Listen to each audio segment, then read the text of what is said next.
Bruno is sitting at his desk late at night. His phone buzzes. A text from a friend. "Hey, can you help me move this Saturday?" Bruno stares at the screen. He already has plans. He's exhausted. His thumbs hover over the keyboard and he types, "Yeah, sure, no problem." He locks the phone, leans back, and whispers to himself, "Why do I keep doing this?"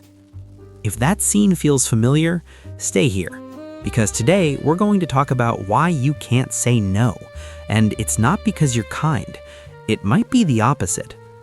Most of us grow up believing that saying yes makes us good people, that being available, being helpful, being the one who never lets anyone down, that's what earns love, that's what earns respect. We hand out yeses like cheap candy, thinking it's armor. We say yes to extra shifts at work, yes to plans we don't want, yes to favors that drain us, and every time we tell ourselves the same story. I'm just a nice person. But let's be brutally honest for a second. You didn't say yes because you're nice. You said yes because you're afraid. There's a huge difference between kindness and people-pleasing. Kindness is a choice. People-pleasing is a hostage situation. Psychologist Harriet Braiker spent years studying this pattern. She called it the disease to please, and she said something that stopped a lot of people cold. People-pleasers don't say yes because they're kind. They say yes because they're afraid. Afraid of being disliked, afraid of being abandoned, afraid that if they stop giving, people will stop staying. That's not generosity, that's a transaction. You're trading your time, your energy, your weekends, not because you want to, but because you're terrified of what happens if you don't. Think about it like this. When you say yes to everything, your time has no scarcity, and the human brain is wired to ignore what has no scarcity. Your availability becomes like free Wi-Fi at a coffee shop. Everyone connects, nobody values it, nobody thinks twice about using it. But the moment that Wi-Fi has a password, suddenly people respect it. Your yeses work the same way. The less you protect it, the less anyone respects it. And the data backs this up. Research on the Big Five personality model shows that people who score high in agreeableness, the ones who say yes to everything, who avoid conflict, who bend over backward, they earn less money on average and get promoted slower than people who set clear limits. The world doesn't reward people who never push back. It takes advantage of them. But let's go deeper. Because the question isn't just, why do I say yes? It's, why does saying no feel like I'm going to die? And that's not an exaggeration. For some people, the idea of refusing someone triggers genuine panic, heart racing, chest tightening, a wave of guilt so heavy it feels physical. Trauma specialist Gabor Maté explains why. When you were a child, your brain had to make an impossible choice between two needs: attachment, the love and safety of your caregivers, and authenticity, being who you actually are. And for a child, attachment always wins, because a child who loses attachment doesn't survive. So if saying no to your parents meant losing warmth, losing approval, losing safety, your brain learned one rule: agreeing keeps me alive, disagreeing is dangerous. And that rule doesn't expire when you turn 18. It stays. Your brain is still running that program. So when your boss asks you to stay late or your friend asks for a favor you don't have energy for, the part of your brain that fires isn't the rational adult part.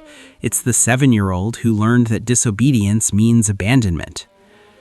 Bruno Walker, a therapist who studies complex trauma, gave this response a name. He called it the fawn response, the fourth survival instinct after fight, flight, and freeze.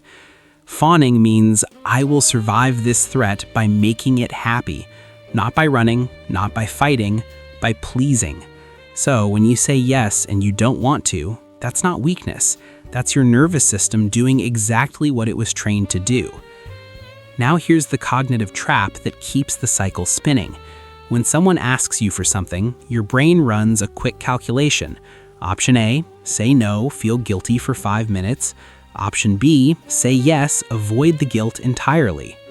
Option B sounds like the obvious winner, but your brain is lying to you. Because when you say yes to something you don't want, the guilt doesn't disappear. It transforms. It becomes resentment.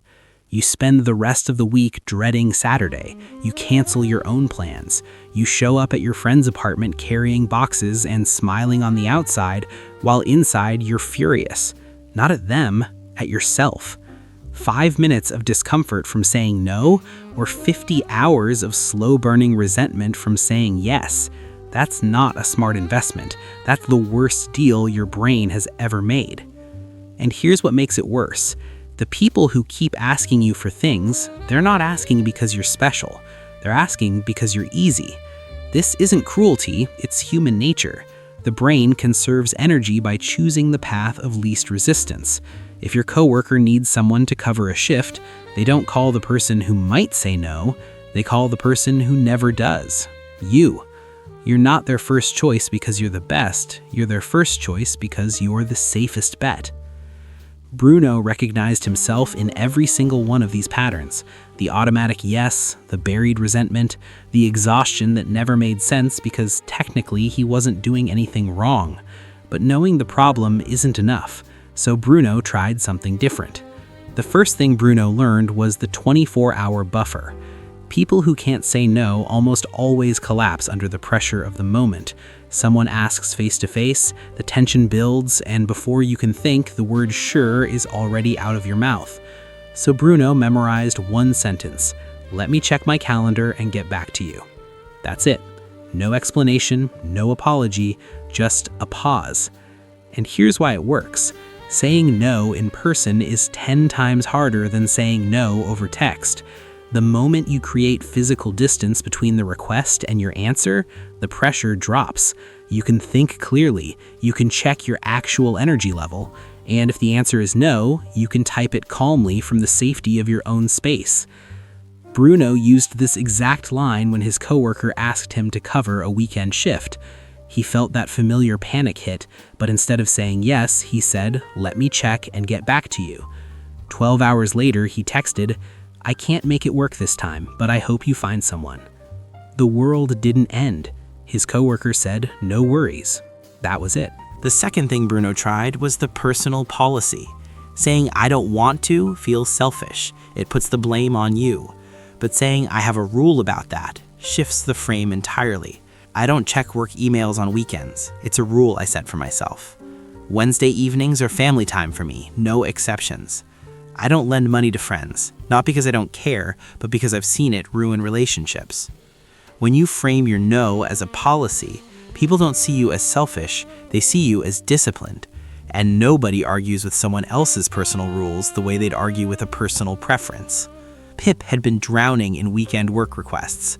She was the reliable one on the team, which really meant she was the one who never pushed back.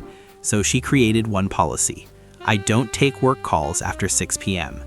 The first week felt unbearable. She checked her phone 12 times, but by the third week, her team had adjusted. They stopped calling, not because they were angry, because they found someone else. And Pip realized something brutal. She was never irreplaceable. She was just the most available. The third thing is the one that changes everything. Mel Robbins calls it let them. Let them be disappointed. Let them be frustrated. Let them think you're less available than before. Because here's what nobody tells you about saying no. The guilt you feel afterwards, it peaks in about 90 seconds. Neuroscience shows that an emotional response, that wave of panic, that stomach drop, lasts roughly 90 seconds before your nervous system starts to regulate. 90 seconds, that's it. So when Bruno said no to a friend's party invite and the guilt hit, he set a timer, 90 seconds. He sat with the discomfort. He didn't text back to reverse his decision. He didn't apologize. He just waited. And when the timer went off, the guilt had already started to fade. 90 seconds of discomfort bought him an entire free Saturday. And if someone gets angry because you set a boundary, they aren't mad that you're selfish. They are mad because they can no longer use you. Their disappointment is not your emergency. And when you're standing at that crossroads, when someone asks you for something and you feel the old pull to say yes, ask yourself one question. Author Derek Sivers put it perfectly. If it's not a hell yeah, it's a no. Not maybe, not I guess I could, not I'll figure it out. If your gut doesn't light up with genuine excitement, the answer is no. Your life is too short to fill with half-hearted commitments. Bruno still helps people. He still shows up for the people he loves. But now, when he says yes, he actually means it. And when he says no, he doesn't apologize for it. Because no is not rejection. No is protection. No is not a wall. It's a door, and you finally get to decide who walks through it. So tonight, think about the last time you said yes when you wanted to say no. What did it cost you?